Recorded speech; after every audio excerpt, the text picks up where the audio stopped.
You've heard of the guillotine, maybe the gallows, but what about the tongue tierer, a device specifically designed to rip out your speech, one scream at a time? History books love to sanitize execution. They'll tell you about noble kings beheaded or witches burned at the stake. But what they don't tell you, what gets buried in the archives, are the truly unhinged contraptions that human beings engineered for the sole purpose of making death into a show. This isn't just punishment. This was theater, torture disguised as justice, entertainment wrapped in morality. Over the next hour, we're diving into 8 of the most disturbing, almost forgotten execution devices in history, some so absurd they feel like bad horror movie props, others so cruel they make modern torture chambers look merciful. You'll see how medieval Europe, imperial China, and even colonial America turned killing into a ritualized spectacle with machines that could crush, peel, roast, and mutilate with surgical precision. And if you think it's all ancient history, wait until you hear the modern parallels, because the urge to humiliate before killing hasn't gone away. It's just evolved. So buckle up. From slow-burning braziers to iron chairs that cooked you alive, here are the 8 forgotten execution devices that will haunt your nightmares. And trust me, each one is worse than the last. They called it a chair, but there was nothing comforting about it. No velvet cushions, no carved wood, just cold iron forged into a throne of suffering. Imagine being led into a chamber, not to stand trial, not to confess, but to sit. The iron chair was waiting, its surface bristling with hundreds of sharpened spikes, each one angled just enough to pierce the skin, but not enough to kill quickly. A seat designed to turn your body into a living pincushion. It was used in medieval Europe, in Spain, France, and later even in parts of China. And despite its name, it wasn't always just iron. Sometimes it was wood lined with spikes, other times pure metal. But the principle never changed. Once strapped down, you couldn't move. Struggling only drove the spikes deeper. Resistance was agony. Submission was agony. There was no way to sit still without bleeding. The cruelty of the design wasn't in the spikes themselves, it was in what came next. Beneath the chair, executioners lit a fire. Slowly, methodically, the iron began to heat. At first, the victim felt warmth, then burning. Then their own flesh began to cook against the metal. The spikes became branding irons. Each one burned its way into the skin, cauterizing some wounds while opening others. This was not a quick execution. It was an ordeal. Some victims lasted hours. The audience, yes, there was often an audience, watched as smoke rose from human skin. The smell was unmistakable, sweet, acrid, horrifying. Imagine the scent of a barbecue, except the meat was alive and screaming. The iron chair was never just about killing. It was about control, about making an example. Authorities strapped criminals, rebels and heretics into it not just to punish them, but to display the punishment, to turn their death into a theater of deterrence. The sight of a man roasted alive, too helpless to even writhe away from the pain, was meant to sear itself into the minds of the crowd. In some cases, the torture didn't even end with death. Once the body was reduced to charred remains, it was left strapped upright in the chair, a grotesque warning. This is what happens when you defy power. And here's the disturbing irony. The iron chair was, in some ways, the ancestor of the modern electric chair. One used fire, the other electricity. But the principle was the same: execution as spectacle. In fact, compared to its medieval predecessor, the electric chair almost looks merciful. Modern witnesses describe bodies jerking violently, the smell of burning flesh, the room filling with smoke. It sounds medieval because we just updated the technology. There are documented cases where rulers deliberately prolonged the agony. Fires weren't built too high. The heat was applied slowly, so the victim didn't die quickly. Instead, they roasted gradually, cooking alive for the entertainment of the crowd. Some accounts even describe executioners pouring oil onto the victim's body to intensify the burns, turning them into a human torch strapped in place. If this sounds like something too barbaric to be real, remember this wasn't a secret punishment. This was sanctioned justice. Town squares filled with families. Parents held their children's hands, forcing them to watch. The chair was not hidden away in dungeons. It was put in public squares under the blazing sun so that everyone would see what the law could do to you. And perhaps the darkest part. People came willingly. They gathered the way we gather for sports or concerts. The iron chair was a grim form of medieval reality television, live, unscripted, and horrifyingly real. But if fire was one way to turn execution into a drawn-out spectacle, some cultures preferred the opposite. Not heat, but ice. Not burning, but freezing. But if you thought being cooked alive was unbearable, wait until you hear about the device designed to freeze its victims into solid statues of death. It didn't take fire to kill someone. Sometimes the executioner simply let nature do the work. In the forests of Russia and the frost-bitten villages of northern Europe, winter itself became a weapon. Imagine being stripped bare, dragged into the open air, as snow fell silently around you. No blade, no rope, no flames, just an iron cage, cold as stone, waiting to swallow you whole. The night would do the rest. Water turned instantly to frost.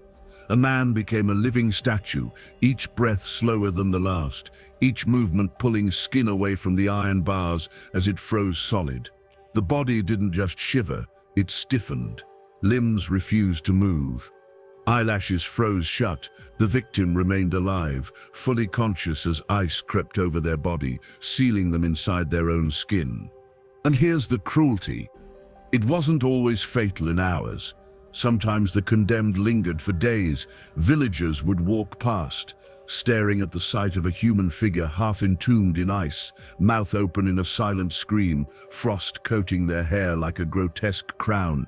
Unlike burning, which consumed the body quickly, freezing was indifferent.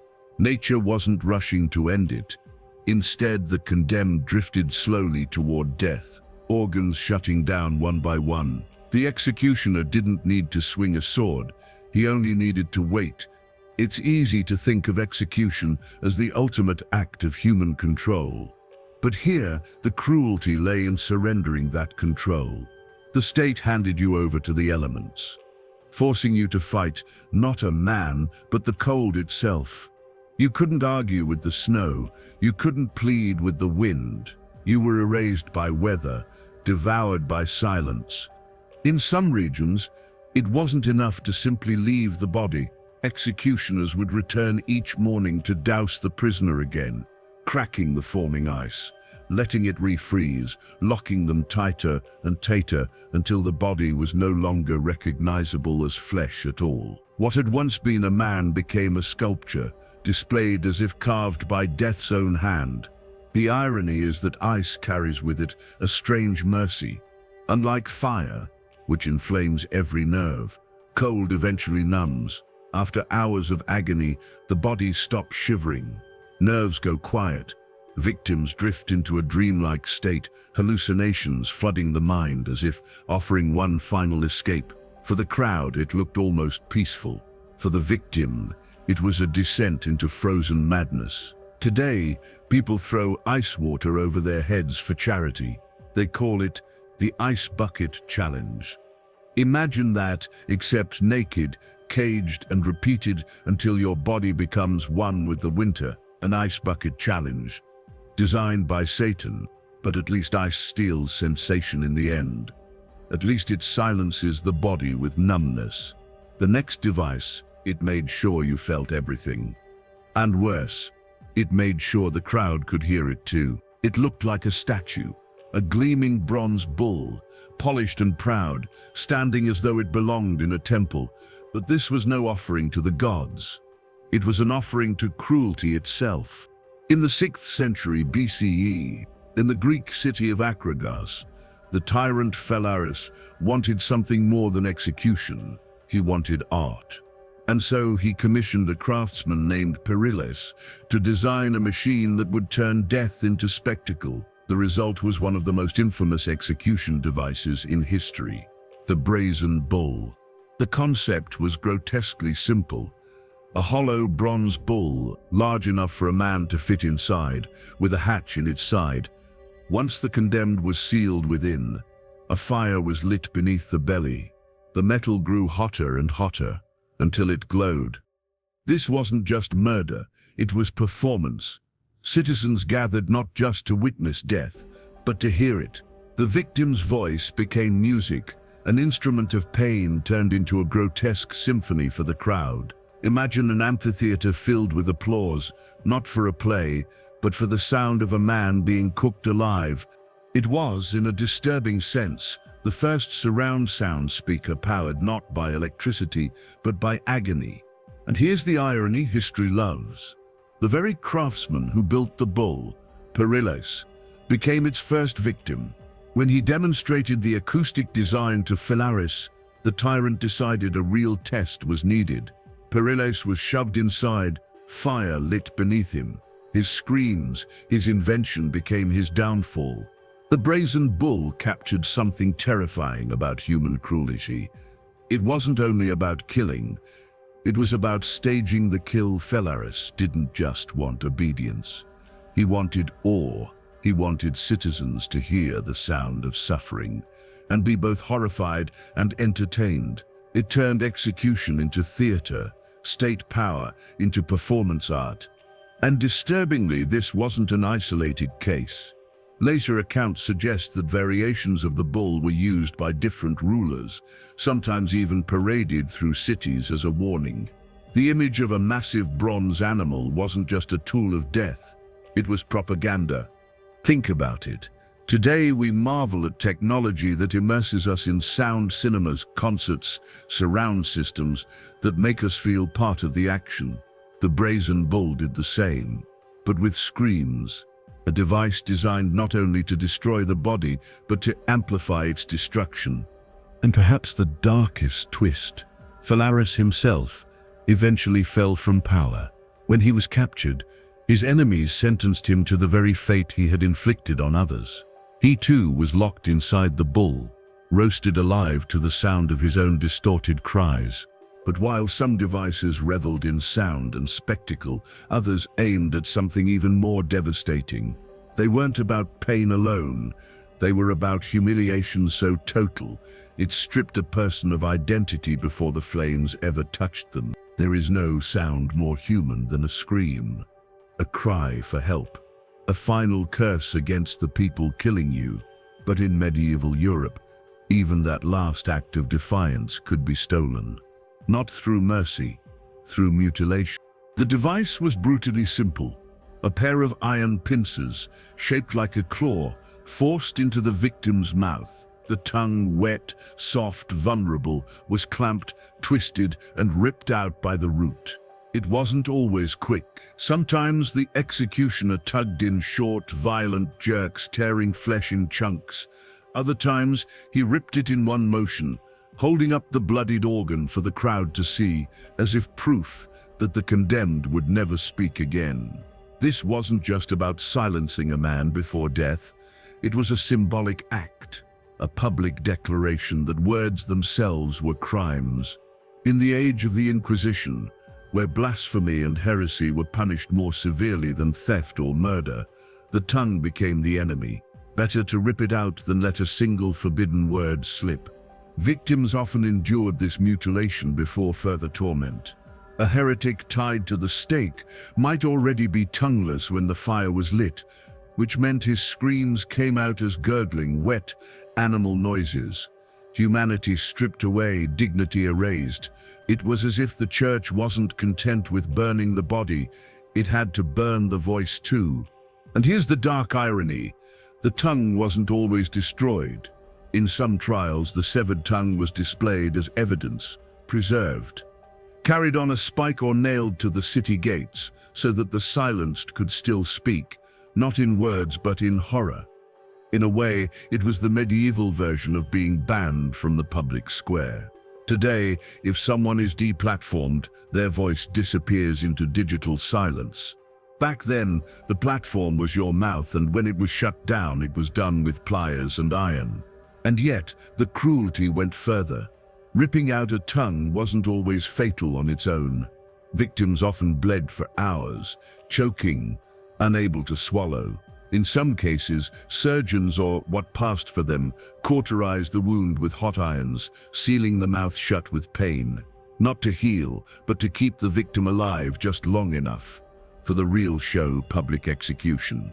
To the authorities, this mutilation carried a message. A silenced heretic was a defeated one. The crowd would see not only death, but the absence of voice, the erasure of defiance. It was terror disguised as justice. But what if silence wasn't enough? What if executioners wanted more than muting your words? Then they reached deeper, not for your tongue, but for your eyes. Some devices were almost surgical in their simplicity. The eye gouger, a hooked iron tool, slipped beneath the eyelid and scooped the eye clean from its socket. Sometimes one, sometimes both. It wasn't just pain, it was erasure. The victim's world collapsed into darkness, and their face became a hollow mask where identity had once lived. Others were even more grotesque. Spiked helmets and iron masks were clamped onto a prisoner's head, nails pressing inward until they pierced the skin. These weren't masks of concealment, they were masks of mutilation. Once tightened, the spikes dug deeper and deeper, turning the face into something unrecognizable. Facial peelers were perhaps the most horrifying. Imagine a metal claw designed to strip skin from bone, raking away the very thing that made you look human. A face wasn't just wounded, it was erased, transformed into a permanent horror show for anyone forced to look. And here lies the psychological cruelty. Killing a man is one thing, but destroying his face before killing him, that was a message. It wasn't enough to end his life. They wanted to annihilate his identity, to leave him unrecognizable even to family, friends, or history itself. Death was temporary, disfigurement was eternal. The terror of these mutilations was as much about the audience as the victim. A blinded or faceless body displayed in public was a living warning. This is what happens if you defy power. Even after execution, the corpse became propaganda, paraded through the streets with gouged sockets staring at the crowd like empty, eternal eyes. It's easy to underestimate how much this shook people. In a world without photographs, where faces were the only way to hold memory, mutilating someone's face wasn't just violence. It was obliteration. The victim could no longer be mourned as themselves. Their humanity was stripped away. And if that feels uncomfortably extreme, remember how we behave today. We blur faces in videos. We erase people digitally, deleting their identity with a filter or a pixelated box. Now imagine that idea, but carried out with iron hooks and blood. It was the medieval equivalent of a Black Mirror filter. One that didn't just censor you on a screen, but deleted your face permanently. This was cruelty elevated into a philosophy. The body as a message board, the face as a canvas of fear. It wasn't about execution alone. It was about turning a human being into a symbol. But not every punishment focused on the body itself. Some executions aimed for something more insidious. Not disfigurement, not mutilation. Something worse, public humiliation so brutal it destroyed a person's dignity before it destroyed their life. Not every execution relied on blood or fire. Sometimes the cruelty came dressed as comedy. Public humiliation was its own form of torture, and in medieval towns it was treated as entertainment. Devices were built not just to kill you, but to strip you of dignity first, to turn a human being into a spectacle before the crowd. One of the most notorious was the Spanish donkey. From a distance, it almost looked like a simple wooden bench, but at its center ran a razor-sharp wedge, angled upward like the edge of a roof. The condemned, often accused of sexual crimes, adultery, or blasphemy, was forced to sit astride it as if mounting a horse, except this ride was designed to split them apart. Weights were sometimes tied to their ankles, pulling the body downward, forcing flesh against the blade until the groin itself was torn open. What looked like a humiliating posture quickly became a slow, agonizing death. But not all shame machines killed outright. Some just dragged the victim through hours of torment while the mob laughed. Cucking stools, for instance, were used to dunk women into rivers for gossiping, scolding, or nagging their husbands. Strapped to a wooden chair attached to a long lever, the accused was plunged underwater again and again, gasping, choking, and sputtering as the crowd jeered. To the townsfolk, this was discipline. To the victim, it was drowning disguised as a joke.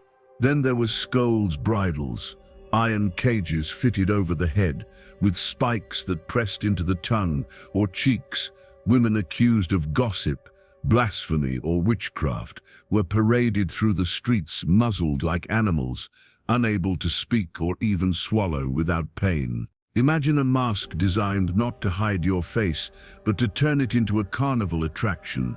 The cruelty of these devices wasn't only in the suffering they caused, it was in the way the public was invited to participate. Humiliation was a performance, and the crowd was the audience.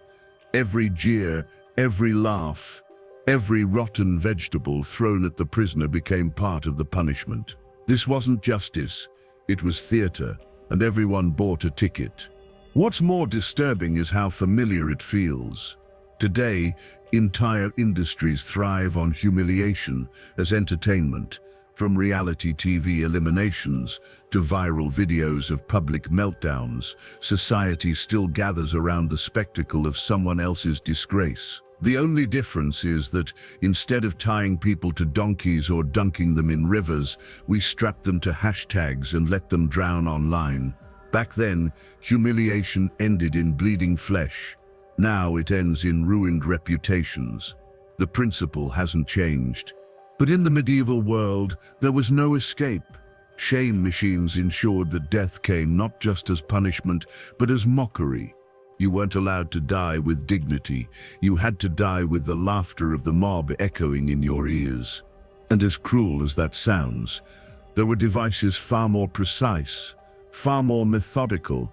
If the shame machines blurred the line between punishment and entertainment, the next invention blurred the line between science and sadism. It began with the sound of bones breaking, not one at a time, but systematically, deliberately. The wheel wasn't designed to kill instantly. It was designed to turn the human body into something unrecognizable, something between flesh and rubble. The breaking wheel, or Catherine wheel, was Europe's most notorious execution device. A massive wagon wheel raised upright on a post, or sometimes laid flat on the ground. The condemned was bound across it, spread like an insect pinned for display. Then came the hammer, thick, heavy, swung with the sole purpose of shattering bone after bone, arms, legs, ribs, each limb cracked into pieces, but always with care. Executioners were skilled in avoiding the heart or head, careful not to kill too soon. Death was delayed by design. Once broken into a grotesque geometry of angles, the body was tied tightly to the spokes, woven almost into the wood itself. Then the wheel was hoisted upright, turning the criminal into a public ornament of suffering. Villagers would gather, children perched on shoulders, vendors selling food, as if this was theater, and in a way it was. The spectacle could last days. The condemned lingered under the sun, rain, and eyes of the crowd. Birds pecked at the open wounds. Dogs circled below. Each hour that passed was another layer of humiliation. This wasn't punishment done in secret. The wheel was placed in open squares or on hilltops visible from miles away. Bodies stayed strapped long after death, skeletons bleaching in the sun, a grotesque reminder of state power. The wheel didn't just kill, it broadcasted. It was the original viral content, a body on display meant to be shared, repeated, burned into collective memory. The cruelty varied by region. In some places, executioners delivered the coup de grace, a final blow to the chest or throat, to end the agony. In others, no mercy was given. Victims died slowly, organs failing one by one, voices turning to faint gasps before silence took them. The record for survival was said to be over 3 days. 3 days of thirst, heat, flies, and laughter from the crowd. And yes, there was laughter, because the breaking wheel, like many medieval executions, wasn't just about punishment. It was entertainment. Crowds jeered at the broken figure on display, mocking the criminal's twisted limbs as if their body had become a puppet show. Today, we think of cruelty as hidden in prisons, behind walls. But back then, it was the main event. The wheel also carried a symbolic weight. A man stretched and broken across its spokes wasn't just suffering, he was rebranded as something less than human. His twisted body mirrored the brokenness of his crime, as if justice itself had deformed him. This wasn't just death, it was transformation into an object, a cautionary tale that rotted in the open air. And while it feels unimaginable today, think about the parallels. We no longer tie criminals to wooden wheels, but we do hang people up in the digital square. Public humiliation, exposure, endless commentary. Our wheels are just virtual now. The principle is the same: destruction of the individual for the satisfaction of the crowd. What makes the wheel so chilling isn't only its brutality, but its absurd longevity. For centuries, this method persisted across France, Germany, Sweden, and beyond. Executioners perfected it as an art form of suffering, and for centuries, people kept showing up to watch. But as horrific as the wheel was, as grotesque as the sight of a man left broken for days might be, it still belonged to the realm of human craftsmanship. Wood, iron, hammers, ropes. The next device, however, blurred the line between man and beast. Because in some parts of the world, execution wasn't carried out by machines at all. It was carried out by animals. And not just any animal. Something massive, intelligent, trained to kill with terrifying precision. The executioner approaches, not with a sword or a rope or even fire, but with 4 legs, tusks, and a trunk. For centuries across South and Southeast Asia, kings and emperors commanded not men to kill, but elephants. These massive animals, trained with terrifying precision, were used as instruments of justice. In India, Sri Lanka, Siam, and beyond, death by elephant wasn't a rarity, it was statecraft. The condemned would be dragged into the public square. The crowd already knew what was coming. Drums pounded, guards stepped aside, and then, out of the palace gates came the true executioner. A war elephant, armored and immense, swaying with the kind of calm only a beast that size could have. But don't mistake calm for mercy. These animals were trained killers. An elephant could be instructed to crush a prisoner instantly. 1 foot raised, a single strike, and the body was flattened like clay. But that was too simple for rulers who wanted a spectacle. Many times the beast was commanded to prolong the agony. Elephants were symbols of royal power, embodiments of divine authority. To die beneath one was to be annihilated by the state itself, trampled by both animal and empire. The message was clear: your life is so insignificant, it doesn't even warrant a human hand to end it. Foreign visitors wrote of these executions with horrified fascination.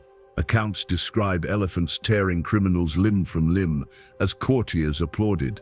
Sometimes the condemned were forced to bow before the elephant first, as if acknowledging the king's might embodied in flesh and tusk. In other cases, elephants were trained to toy with prisoners, rolling them beneath their feet, pinning them down, dragging them across the ground before finally finishing them off.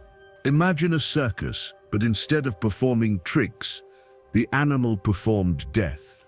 That's exactly what it was: theater, spectacle designed to shock subjects and impress outsiders. A display of control over both man and beast. The rulers didn't just execute, they demonstrated mastery over nature itself. It's easy to dismiss this as barbaric, something distant and alien, but really, it's not so far removed from our own obsessions. Today we train animals for entertainment, making them jump through hoops in circuses or perform tricks for cheering crowds. Now imagine taking that same performance and twisting it into execution, like using a circus elephant as a government executioner. That was the reality. The sheer absurdity of it almost overshadows the cruelty. A human body versus several tons of muscle and bone. The outcome was never in question. What mattered was how long it took, how artfully the elephant could draw out the show. People didn't come to see if the prisoner would die, they came to see how.